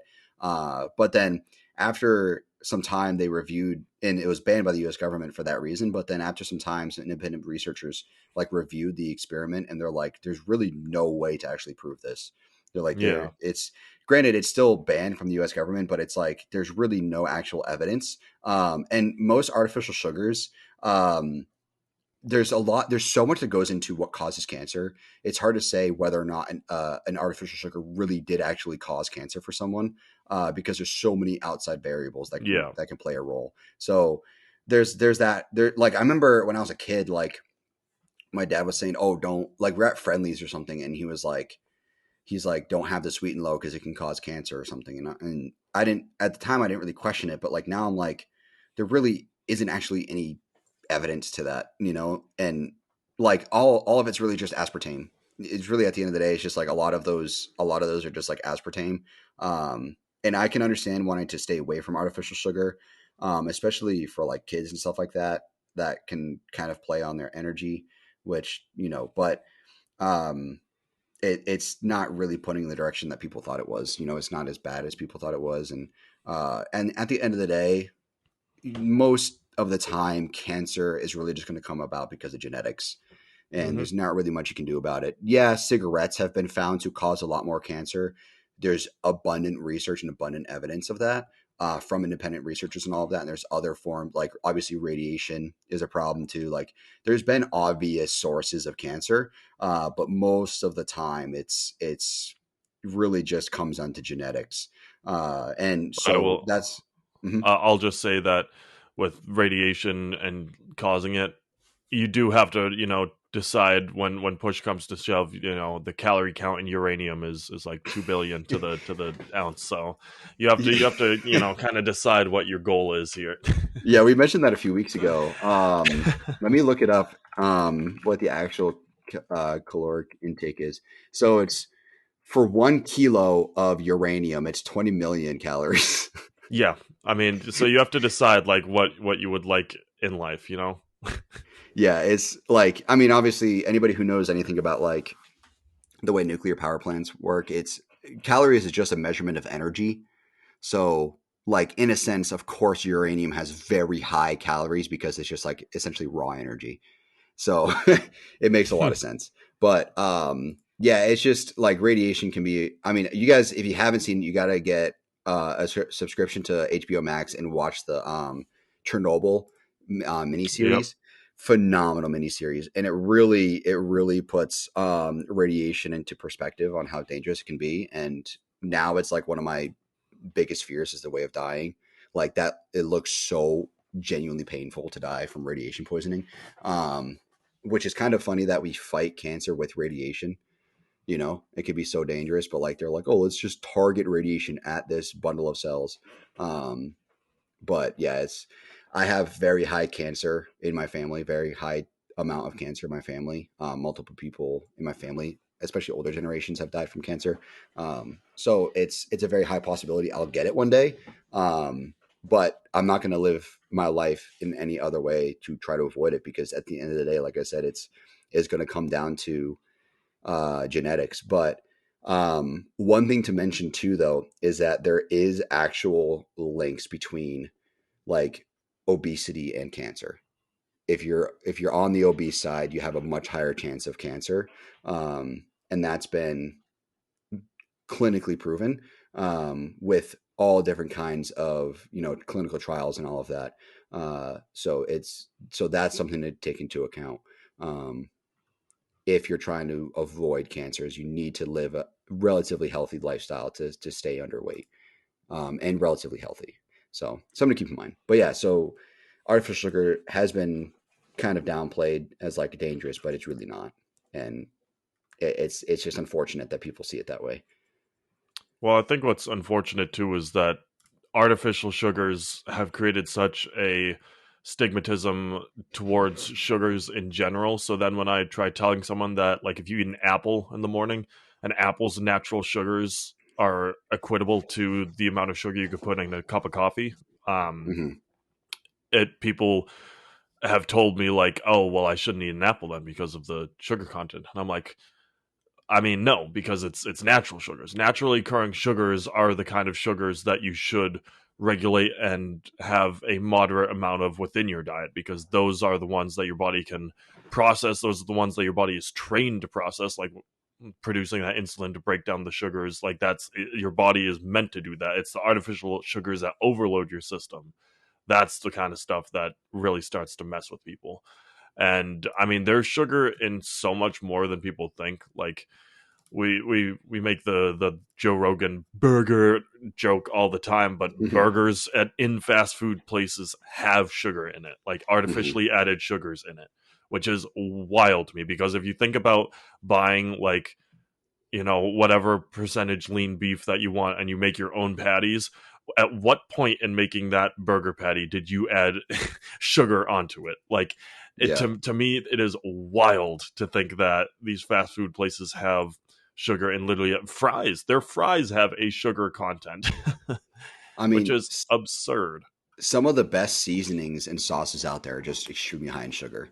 Like Yeah. one of my favorite barbecue sauces is I think it's Stubb's Sticky Sweet. It's just extremely sweet barbecue sauce, and it's just like it's so good because of the sugar. It's just phenomenal tasting, and I think that kind of comes down to like also why there's so much sugar in burgers and all of that is because of the seasoning that they use.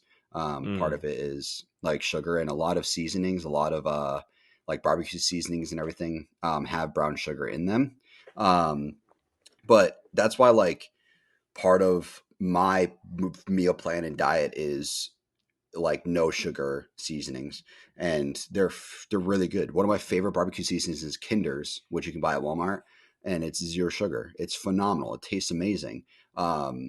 But also there's other kinds that are really really good with really high sugar. So make sure you just read your labels because a lot of these seasonings, their first ingredient is sugar, which is annoying. It's Let me so tell annoying. you. Let me tell you about a thing called yellow mustard. Oh, 0 calorie, straight mustard seed. Zero everything. Yeah, yeah. Literally just sodium. Enjoy. Mustard and hot sauce, Yep. fucking banging combination. Yep. Um, I but cook exclusively with hot sauce. Like there's absolutely zero other adages to my cooking process. It's literally just salt, pepper, hot sauce. Done. when I do chicken, I do nothing. It's just plain. Yeah. But when I do steak, I do Montreal seasoning, which is different kinds of peppers, and then I do coarse kosher salt on the top, like Mhm. over it. Which is what I sent you in a photo. That was just Montreal and kosher salt, Yeah. which is phenomenal. That's the only thing. That's the only downside to Montreal is that it's missing the salt. You need salt. When you add salt to Montreal, oh, fucking perfect. So good. Um, but yeah, sugar is a real problem. And it's just unfortunate that they had to these marketing companies and I mean anybody who works in marketing and sales knows that there's ways around giving people not really bad information, but information that they don't want to hear. Yeah. You just don't mention it. If you just don't say it, shit like that, like that's really enough to like kind of get around it. And that's the reality for these sugar companies and these candy companies and all of that is that back in the 60s they just got around it by not mentioning it. And I mean it was like a problem with cigarettes because in the 60s they were saying that like doctors approved of cigarettes, but it wasn't. That was never a case. That was never the case that doctors ever approved of cigarettes. There have been benefits seen from cigarettes, for instance, where like it helps the constipation, stuff like that. But cigarettes can be extremely, obviously everybody knows cigarettes are extremely addictive. So just kind of stay away from them if you can. Uh, but they can help in different ways. But it's yeah, it's just it sucks. It sucks that they got to put so much shit in everything, and make it so addicting. I mean, there's 9 teaspoons in a fucking can of soda. Like that's so much sugar. 9 teaspoons. Like that's insane. Like That's why I one made the teaspoon. reference. So I made a reference of the plastic bag earlier. Like literally just what people should do as a little experiment is if you don't track your food for a day, determine how much sugar in grams or teaspoons that you intake with that given diet, and then go and get like salt is way cheaper than sugar. Get like salt just for the physical representation because it weighs the same or Mm-hmm. roughly the same, and just fill a bag with that and just show yourself how much you're actually intaking. It's gonna blow your mind. And what sucks too is that like especially for me, that now that I drink equal in my coffee, because that's all I put in my coffee is just a teaspoon of equal. Um, it's like the equal and artificial sweeteners are much sweeter than sugar, so you don't have to put nearly as much in something to make it sweet. Where like if I were to do sugar, I tried it one time where I was like, okay, I made a mug of equal and I made a mug with sugar. I said, how much sugar do I need to put into it to make it equally as sweet? And it took so much sugar for me to Yep. make it equally sweet. Like I had to take out some of the coffee because I had to put more sugar. And I'm like, okay, it's about equal now. And it was cane sugar, granted, it was organic cane sugar. And I was like, this is insane. Like I'd have to have like extra sweet if I went to Dunkin's just to make it like as sweet as my like equal, you know. So like that's also a problem too, is that it's not as sweet as people think it is, you know, which sucks. And that's Um, also like sugar was built like a sugar based diet is built on, efficiency and being able to eat small amount of things and feel filled up, which is what sugar, like added sugars are, like artificially added sugars does for a diet. You feel filled up, which you aren't, like. mhm, And that's part of what makes it difficult in the gym world, because for us, when we tear the muscle fibers working out, your body needs to be replenished by a high protein diet directly after a workout, or prior to a workout, a high, relatively high carbs, so you have the energy throughout your workout. And if you just have a high sugar content, or artificially added sugar content for your diet, your body is running on fumes. Basically, it starts eating at itself because it doesn't have the ability to draw the energy from anywhere else. Like, think of like a camel storing water, and it stores that water and so it can tap into it. Your body stores different proteins and carbs within its body as like the emergency fuel, which is what it taps into when you have so much sugar in your diet. And that's why people who experience not seeing gains, or not losing the weight they want to gain, or lose the weight they want to lose, or gain the weight they want to gain, that is all attributed to your body not having the actual, if you want to think of it as fuel, you don't have the proper fuel in your system to actually achieve your fitness goals.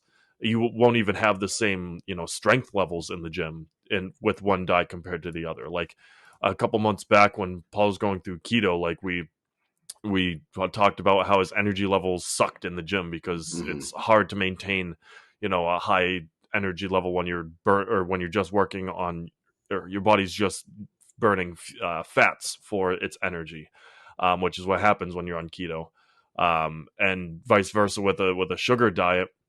Your body can't burn sugars the way it can carbs, and so when you're in the gym, and granted, candy does have carbs, but it's not like clean carbs. This is what we no, it's mean by dry. exactly, and it's tough for your body to produce the kind of caloric push that it needs to produce the energy. Mhm, So if you just want, if you're not locked into a strict diet, like for example, if I had a bag of M&Ms, my body would just shut down. Like my body knows to turn away foods that it doesn't like, that aren't peak efficiency, just because of the time and like consistency I've had with my diet. Um, I even get it with like pizza now. I can't even eat pizza; my body will turn it off. But if you don't have a super strict diet and your body isn't going to turn away food, then just try having a clean day where you like eat rice and chicken, some red meat in there, and see how you feel in the gym, versus waking up and having like chocolate chip pancakes and then going and having a smoothie from Dunkin's because it mhm. tastes good. Like, and then see how your energy levels are in the gym, and you will see a wild difference. Yeah, and eating like crap too, especially when you're so used to eating eating clean, you don't realize how good you feel, which we talked about Mm-hmm. before. You feel phenomenal when you eat clean. When you eat something crap, like you just like it sucks. And like yesterday, I got to write this down my meal plan for my coach, but I had a bite of cinnamon roll when we went to Cinnaholic, which is like a custom cinnamon roll company, and I didn't have any food prior to that, including protein. I was out of egg whites. I was just out of like shit that I needed to make my breakfast. So I was like, let's just go get cinnamon roll, and then we'll get some coffee, and then we got to run to her work, and then we can run home, my wife's work. And like I was so like it just I felt like crap, and I felt just so depleted because I didn't have any protein in my system, and like I was like, man, I was like, why do I feel like crap? I was like, I haven't really eaten anything today. I was like, what? There's something missing. I'm like, I'm having water. I'm like, I had like a bite of food. Like I have some carbs in my system. I'm like, what is it that makes me feel like crap? And it was just the lack of protein. That's all it was. I was just like, once I realized that, like I just started craving chicken or drinking my egg whites or whatever. I was like, I just need protein in my system. And I didn't realize how much protein really affected the way I felt until I didn't have it. And I was like, fuck, like I really need that protein in my system. And I just felt so depleted.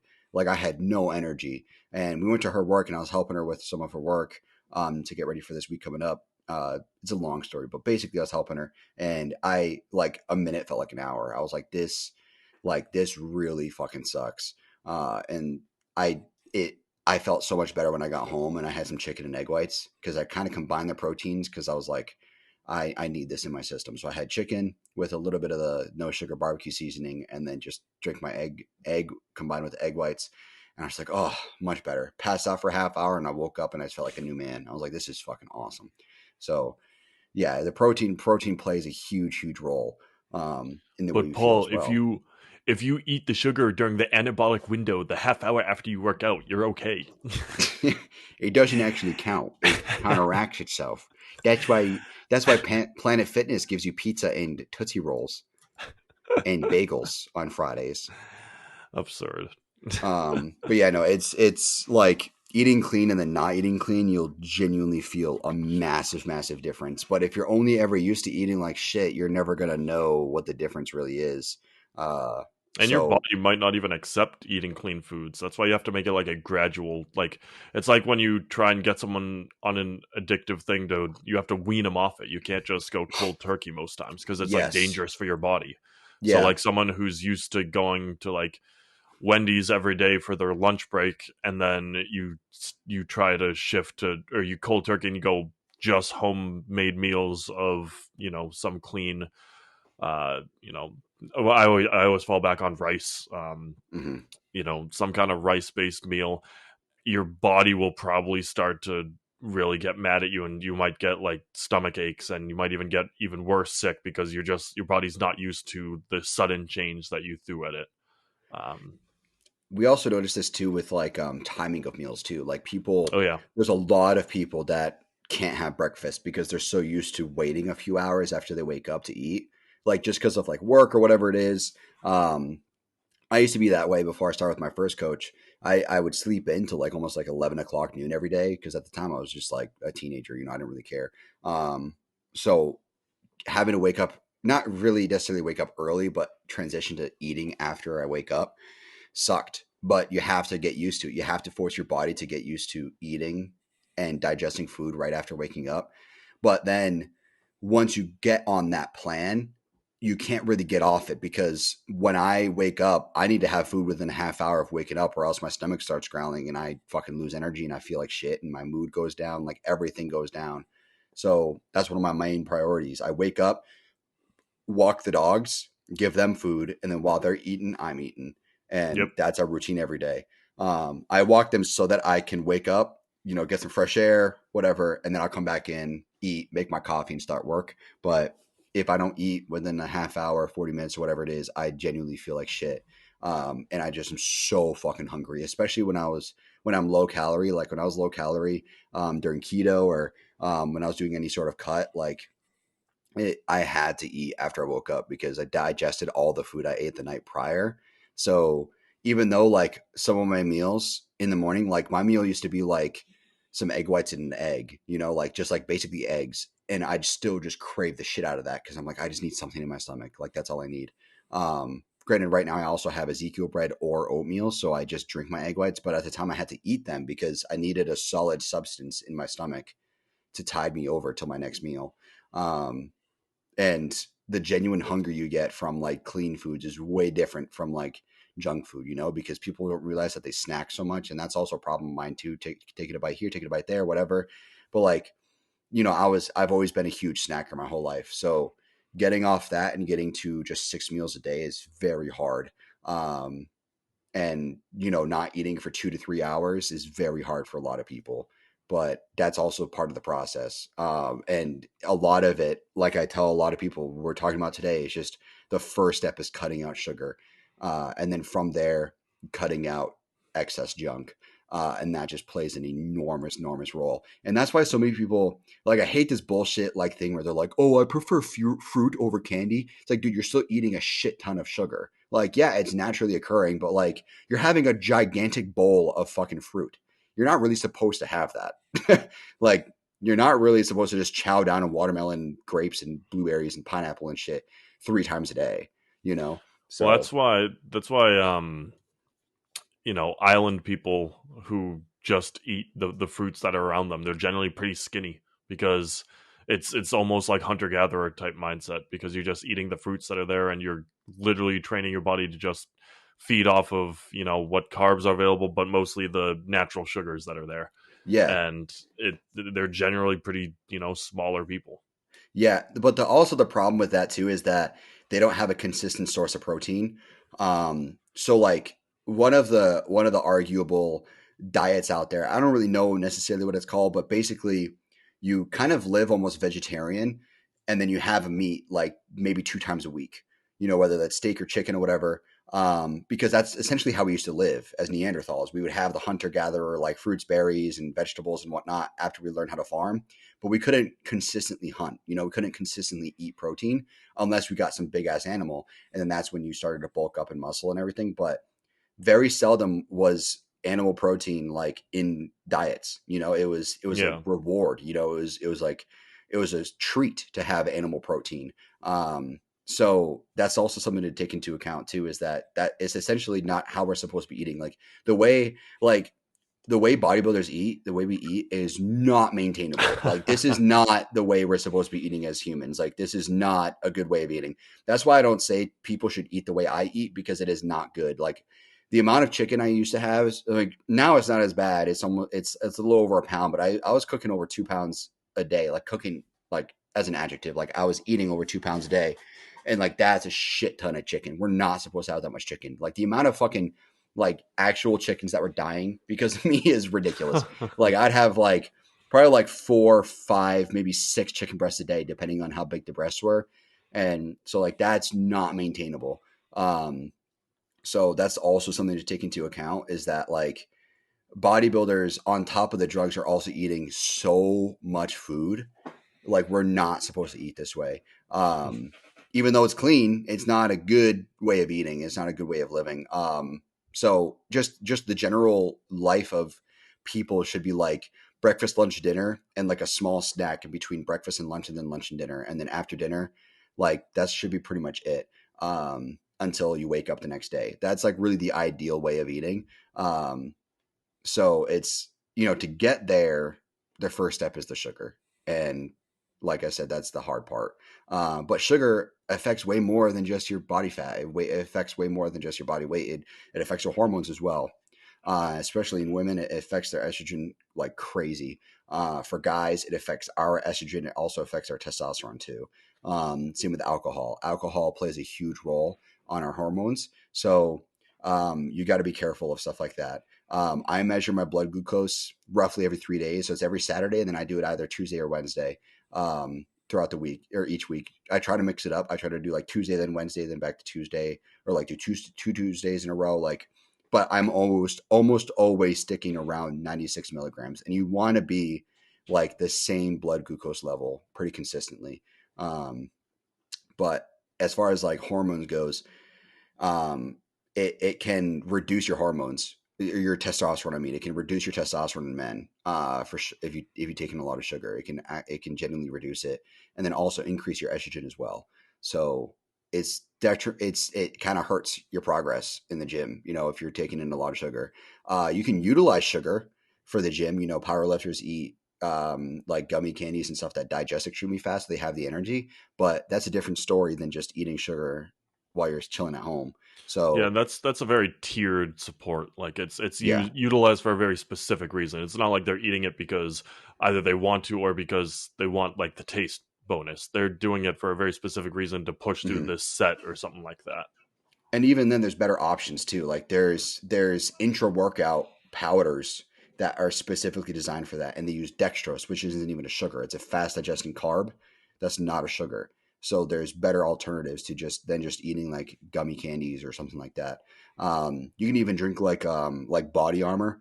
Body Armor is a good example. Gatorades too. Gatorades as well. That's exactly what Gatorades are for. It's dextrose that's in them that Yep. makes them so high in calories. Is dextrose, and it helps with your workouts. It helps with sports. Keeps your endurance and stamina up. So that's just like, which is funny to mention because people forget that about Gatorade. Gatorade is designed for intra workout energy, and Yep. people forget that. People My just drink it just regularly.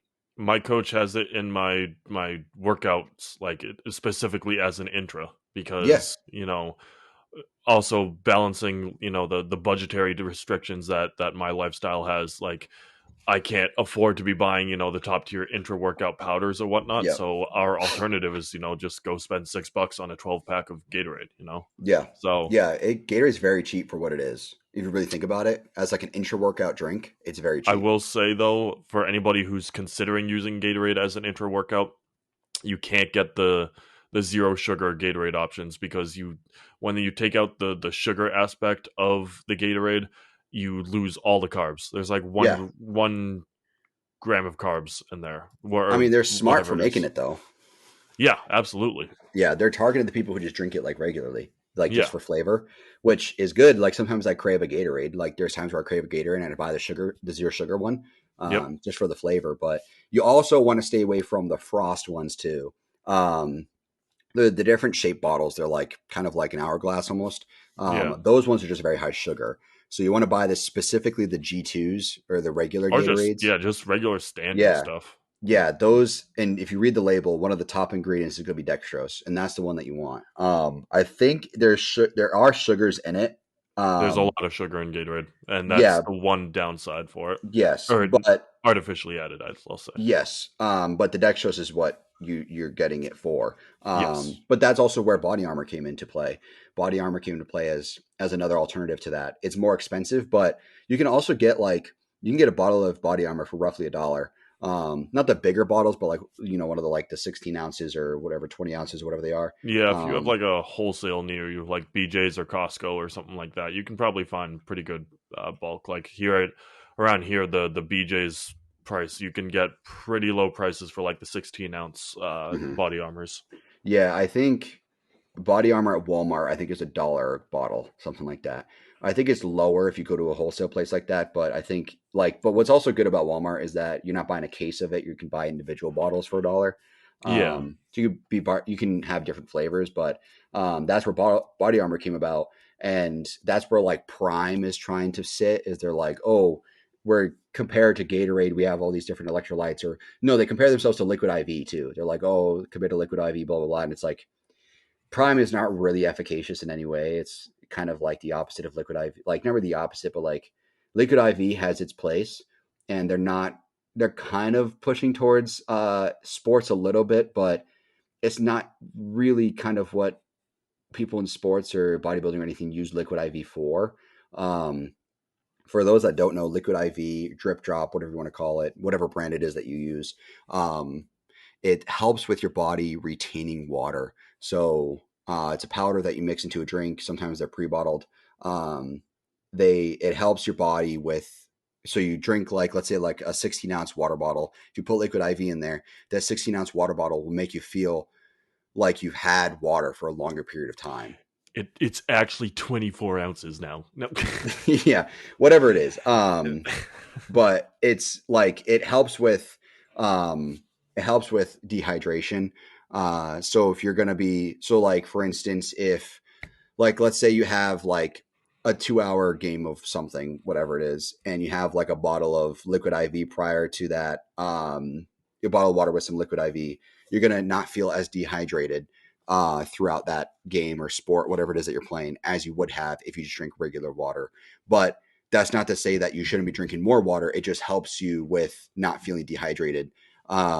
So Prime comparing to liquid IV is kind of dumb because I'm not going to drink Prime so that I can feel, not as dehydrated. I've never even tried Prime in the first place, but their place is just like kind of like a different option in comparison to Gatorade. But Gatorade's been around for so long; it's just a better priced option, and in my opinion, it's better price, and you have more flavor opportunities and all of that. Especially in the UK, any of our UK listeners will know what Prime is. Prime is almost like a status symbol over in the UK. If you have Prime, you're the shit. It's kind of like, I don't know, it's kind of like gum back in middle school. Well, I was going to say it has almost the opposite effect here in the States, because whenever something goes mainstream and it's just like the hype show, people think that you're drinking it just because of the hype show.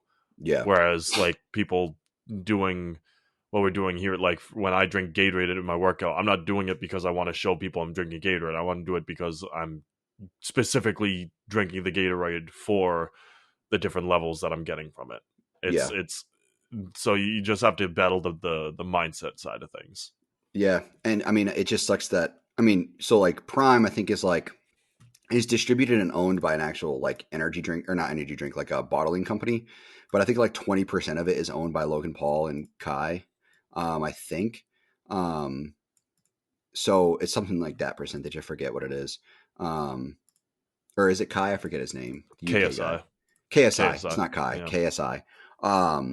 So they own like 20% of it or something, which is part of their sponsorship deals, that they get like equity in the company. So it's tied to them because it's an influencer brand. They use influencer marketing, which has worked. But in the States here, people don't really like Logan Paul. So, so it's hard to like kind of support the company because we don't want to support Logan Paul. That's my opinion. And that's also kind of like comes back to, like he did a video comparison between, like, I think it was one with Gatorade and Prime and then also one with Liquid IV and Prime, and he just had no idea what the fuck he was talking about. And More Place More Dates did kind of dissect that video, so if you guys are interested, check out that video from him.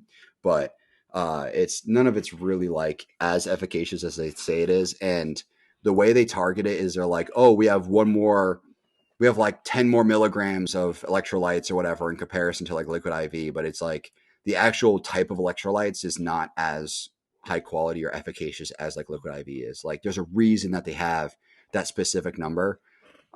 Where with Prime, with everything in the bottle, they specifically hit like a little bit above the competition to argue that they're better than the competition, but they're not talking about the actual ingredients themselves, just the quantity of it. So that's what Derek kind of really dissected, was like, yeah, you might have like technically more, but doesn't necessarily mean it's better, you know?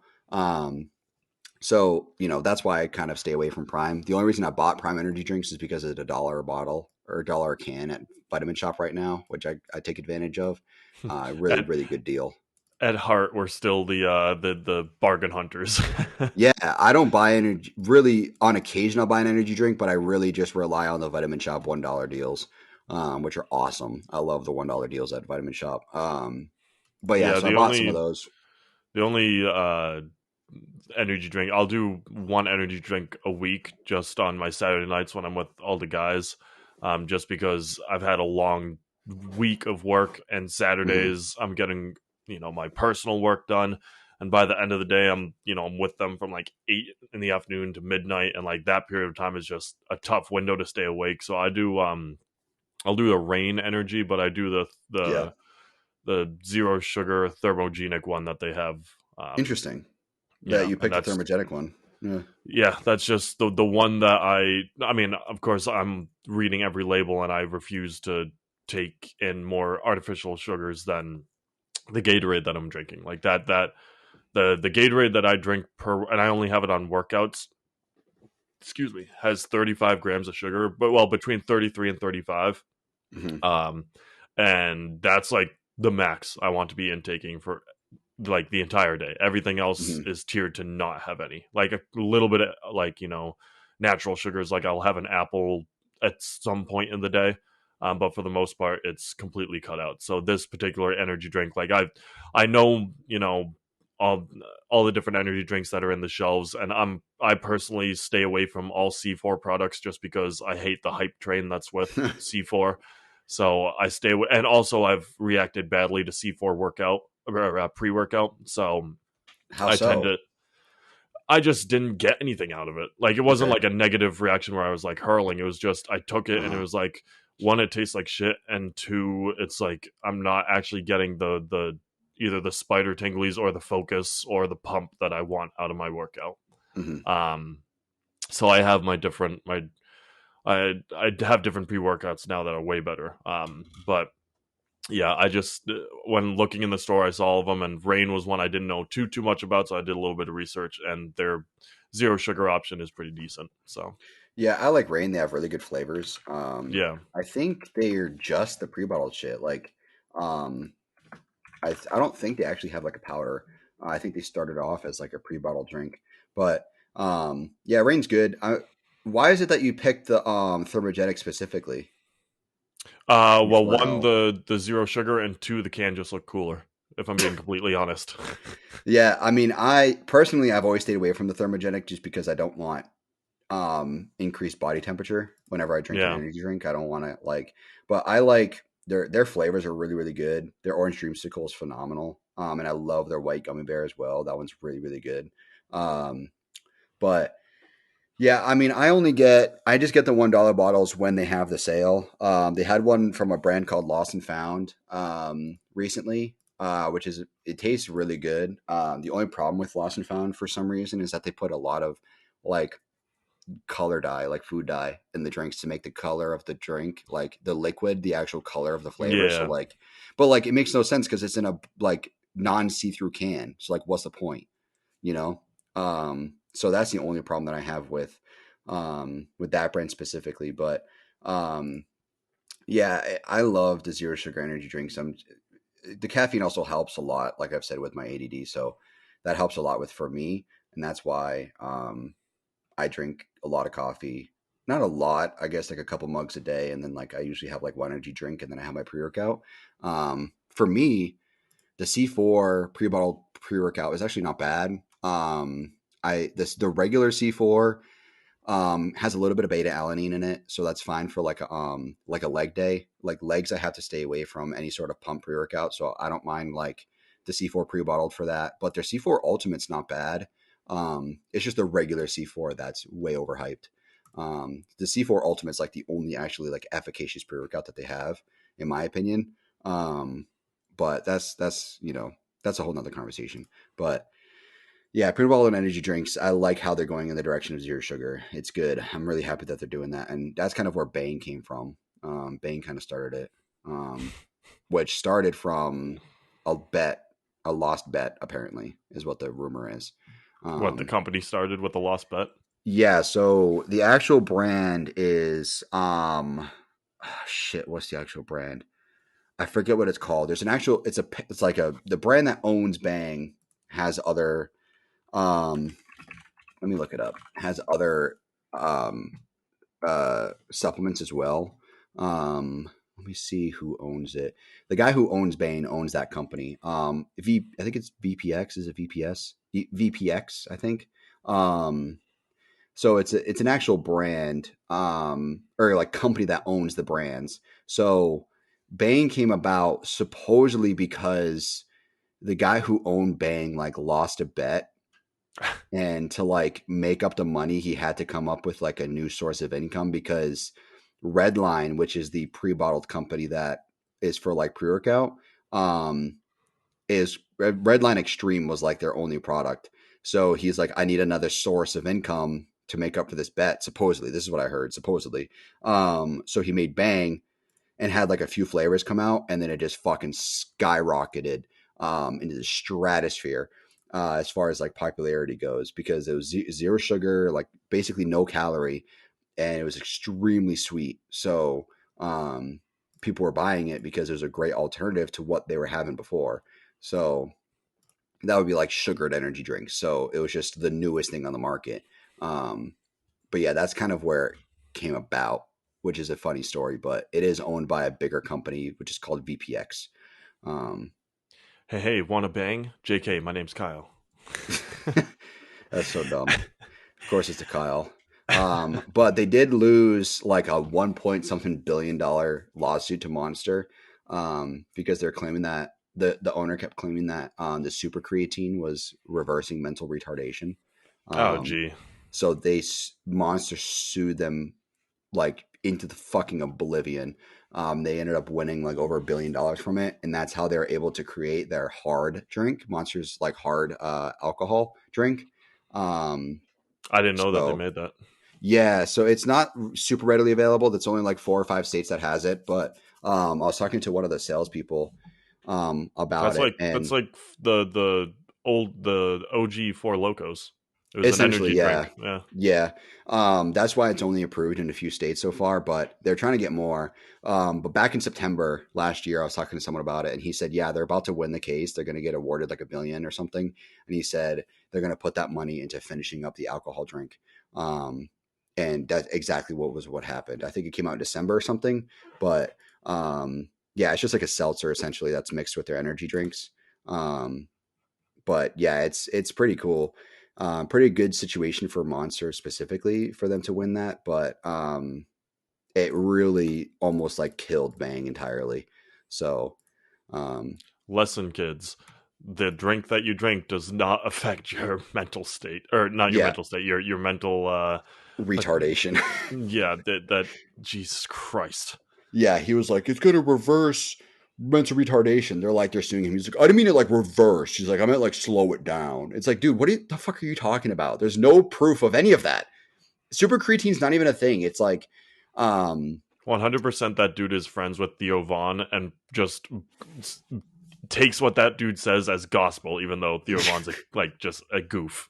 yeah, he was talking about eating a Vietnamese man. I don't think we Yeah. should really be taking a lot of advice from Theo Vaughn, but yeah, he and they're like claiming super creatine's a thing. It's just like it's almost nothing in the can, and it's creatine binded with like um and NCL acetine or something. I forget what it is. It's binded with, but it's like this. It's like the first time anybody's ever done that. So they're like, "Oh, it's super creatine," but it's not actually nothing efficacious. It's like 5 milligrams of that shit. It's like almost nothing. So it doesn't actually really do anything. But Yeah. and then like the CoQ10, like this, the CoQ10 in Bang is so minute. Like it's you might as well not even imagine it's even in there. But they just put it in there for like marketing. Um, so that's all marketing is, guys. Is just doing just enough to be able to say shit. Like that's really all it is. But yeah, that's how they got that on the can. It's just barely anything in there. But like I said, they were the first like really like big energy drink on the market that kind of took over for a while. And it was a big threat to the energy drink companies that were already out, like Red Bull, Monster, NOS, stuff like that. Um, but yeah, it's I like the direction that it's going in. But I also don't like the direction that pre-workout companies are going in, where they're like a lot of them start to focus on pre-bottled shit. Um, and that's not the way I want my pre-workout. I don't want my pre-workout already bottled. I want to mix it with other shit. So let's just hope that they don't keep going that way. But only Yeah. time will tell. But the gist of what we're saying is that you should cut out sugar. Besides naturally occurring sugars, it's going to But suck. even that should be limited. Yeah, yeah. Only have like certain amount. I have 3 ounces of blueberries and 3 ounces of pineapple every day. Um, so obviously, like pin it back as much as you can, and have efficacious doses or efficacious amounts of naturally occurring sugars that are healthy for you. Um, and just cut out. You're gonna have withdrawals if you have a lot of sugar. It's gonna suck. And trust me, I know what that's like, and it sucks. Keto flu sucks. I know what that's like as well. So it's not going to be fun, but when you push through it, you're going to feel much better in general. And you're never like my biggest problem is chocolate. I've said that a million times. I have such a fucking hankering for chocolate and anything coconut flavored. So like almond joy is my fucking weakness. So cutting that shit out is going to be hard, but you're going to never, like, once you cut it out, you're not going to crave it anymore. It's going to be that much easier to maintain it. Like, I crave chocolate constantly, and if I feed into it, it's only going to be worse. It's only going to make me want more. And then all of a sudden, I could potentially be like 400, 500 calories in to a fucking, like, if I just sit down and eat chocolate, like, you could just bang out 400 calories without even realizing it, and you don't even feel full. Like, it's just, you don't even realize it. So, cut it out best you can and find alternatives. So you don't have to necessarily not have things that are sweet. If you replace sugar with equal, that's okay. Obviously have it in moderation, but like putting equal in your coffee versus sugar, that will go a long way. That'll take out a lot of calories out of your day. Or like, instead of, getting a frappuccino or something, get like, and let's say you get a frappuccino from Starbucks or something, just get like a regular coffee and put like a little bit of caramel in there. I know it's not as good, but it's a step in the right direction. You don't have to go. Everybody just drink black coffee and water. That's all you need. Yeah. Even if you don't like coffee, just black coffee. That's it. But that's any bodybuilder will say that that's all you can really have by the time your show is coming around, is black coffee and water. But yeah, just try to cut it out the best way you can. And if that means baby steps, then do it. If it means cutting out this and then, or replacing it with this, then do it. It's just whatever you can do to get sugar out of your diet is what's ideal. But do not do a full elimination diet. Don't do it reverse. People have done that and they've gotten hurt, where they cut out fucking everything and slowly add shit back in. Just cut out bad shit. That's all you got to do. If you cut out the bad shit, you'll make a lot more progress than you think you're going to make. Yeah. And that really just stems down to discipline, and discipline is what you need in the gym. Like, motivation will last for a day or two. Discipline lasts a lifetime. So you just need to be able to focus down and actually decide what's best for you and make that a priority. And that's ultimately, at the end of the day, what you need to do. You need to make a decision for yourself. You can listen to what we say, but ultimately that comes down to you, and you have to buckle down and be an adult. Yeah, it's like when Arnold says, he's like, do you want to be like everybody else? Or do you want to be... Or do you want to be like me, unlike you? Yeah, I can smoke my stogie anywhere I want. I don't got to follow rules like you. No, but he says he that was part of his motivation for bodybuilding, was he didn't want to be like everybody else. He wanted to be somebody unique, somebody different. So do you want to be like everybody else, or do you want to be someone unique, somebody different, somebody who stands out in a crowd? And first step getting there is cutting out sugar. You don't have to be like us. Yeah. Bears. We're before we started the session, we were referencing Joe Rogan animal noises. So that's where that came from. That's why it was blurted out like that. Bear swats at a moose's back. I love his animal noises. Lives rent free in our heads. Oh yeah. I think about that on a daily basis. It makes me happy every time. But yeah, just do everything you guys can. Obviously it's gonna be hard. It's not gonna be easy. But you just got to do it. And there's no other way to say it. Obviously, like, for those that are around you that you want to help, you can only help them so much. They have to do it for themselves. Don't waste your energy trying to convince someone of something. All you can do is do that for yourself. So put in the time, put in the energy, and it'll pay. Your energy and your focus into something will pay you back in return down the road. So if you cut out sugar now, a year from now, you're going to be at a way different place if you kept sugar in your diet. So consider that. Listen, it's about drive. It's about power. No. Never. Dwayne Johnson will never be a good music artist. Stay hungry, we devour. Stop. Oh, I hate that so much. I hate it so much. Right, guys, with that, we're gonna log off for today. All right, we'll see you guys later. Thanks for listening. All right, guys. Bye, everybody. Yeah.